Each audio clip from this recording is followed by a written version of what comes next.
Hello denizens of Azeroth and welcome to episode 2 of the pre-achievement series, this time focusing on the quests and exploration tabs. Both of these sections don't have any huge surprises in them and are fairly self-explanatory, but it's always good to know 100% what's doable and what's not. Starting off simple is just completing quests. This is a tiered achievement starting at 50, then 100, 250, 500 and all the way up to 3000 in the current version of WoW. With the theoretical maximum in Classic and TBC actually being pretty hard to get, as it's a pretty specific request and WoW databases are a bit esoteric to work with. However, what does give us a solid guideline to how many quests there are the next two achievements we'll look at, which are the Lore Masters, one for Eastern Kingdoms, Kalimdor and Outland. This doesn't contribute to getting flying as it does now, nor is it as easy as just completing the preset story in a zone. This is just going to be doing quests. And a lot of quests at that, as this is where Blizzard doing a bit more design work for the Alliance really hurts them when it comes to getting the old world lore achievements. For the Eastern Kingdoms and one for Kalimdor, you need to complete 700 quests in each continent, 1400 quests in the old world for both, which does mercifully include the Draenei starting zone. Whereas the Horde, for the same two Lore Master achievements, only need to do 550 in the Eastern Kingdoms and 685 in Kalimdor. That's a whole 165 quests worth of running around you don't need to do for rolling the Horde. Interestingly, and thankfully, in Outland, the Lore Master achievement is broken down a bit more, whereby there are a separate achievement for each zone, and once again, each faction has a certain completion amount, which is on screen now to save us from listing a ton of numbers for a ton of different zones.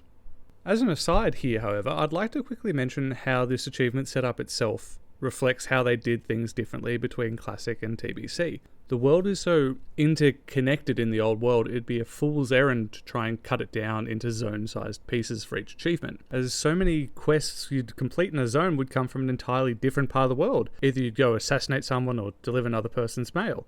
Whereas Outland, everything is a little more self-contained on a zone basis, whereby everything in Hellfire eventually leads up and is relating to Hellfire Citadel. Same can be said in Netherstorm leading into the Eye, or Shadowmoon Valley into the Black Temple. I'll likely do a video on this topic in the future and how we got to the very short, sweet and pretty railroaded questing experience we have in retail today. But bringing up now to liven up what's basically a do all the quests and see all the sites and you get all the achievements video. But speaking of doing a lot of quests, these are the ones that you'll be doing a lot because the next achievement is 5 daily quests, with similar tiers to just quests completed. So really, just by doing the fishing dailies for your baby crocolisks, your rep quests for the Netherwing, Ogrilar, or the Shatari Skyguard for those incredible mounts, this will just secure you these by the end of TBC, nice and easy. Nothing too unique here, although hopefully it will also contribute to the next achievement, the Breadwinner.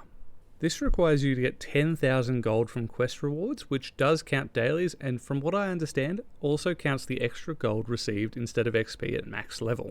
The issue with this, however, is how it's tracked, as looking back at forum posts from when Wrath is released, many people weren't credited with any gold progress. Although with more advanced technology working on more modern frameworks, it's more likely to be tracked, which thank God, because otherwise the alternative is a lot of dailies at max level in Wrath. The last of the quest achievements are all related to Hemet Nesingwary, the expansion-spanning hunter so infamous that you even have Detta, the druids for ethical and humane treatment of animals, trying to stop him. But we're not going to stop him, we're here to help. First is the Green Hills of Stranglethorn, which requires you to do all the Nesingwary camp quests, including the book collection. Thankfully, with the power of buying the pages off the auction house and it being all low-level quests, this is fairly easy to tidy away. Second is the Burning Crusade version, which is the Hills like White Helic, which requires you to do all the hunting quests in the Grand, which you should be doing naturally anyway, as it gives a really good ranged weapon, totem, libram, or relic at the end of it. I'll also point out that doing both of these Hemet mini achievements also progresses for a big one you get after you complete all the Sholazar quests, so this is just good foundation on top of helping get the big pre-patch number. And that's it for the quest tab. The only real advice I can give you here is download an add-on like Questy, turn on the show low levels quest option, and then just knock off every quest on the map you can see. Wish there was some hack or really a way to track how many you've done to get that exact amount, but unfortunately this is just going to be a big game of whack-a-quest. So with questing out of the way, next is the exploration tab, which is pretty much what you expect. Explore everything. There's an achievement per zone and a meta achievement for exploring all of the Eastern Kingdoms, Kalimdor and Outland. So, not to go through every map in intricate detail, I believe anyone watching this is clever enough to do that. I'm going to pick out 2 examples of map oddities that might trip you up. First is the wetlands. In the bottom left, there's a section in the mountains that has the "isn't discovered" fog of war over it, but there's nothing there.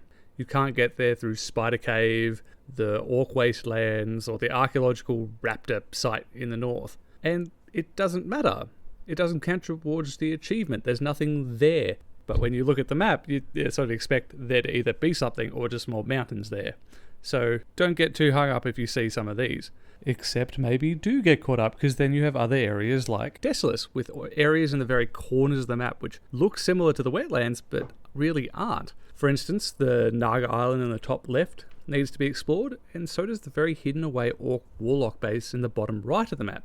Both of these areas I missed before I really did some digging. So when going through and you're not sure about some bits and pieces, it's going to be worth giving the map a Google just to double check if there's anything actually meant to be there or not. And so, the last achievement today is medium rare. Just find and kill a rare in Outland. Then keep whatever blue item it drops, as it should be unique, and then keep it in the bank, as that'd be the only proof you have of that kill. This should get you the achievement, but if it doesn't, then you should be able to just show it off to a GM and then be awarded it shortly into Wrath. And that's it for now.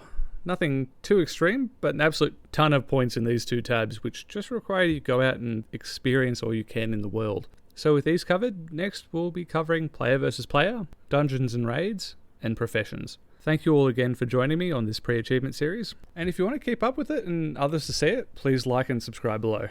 Thanks all.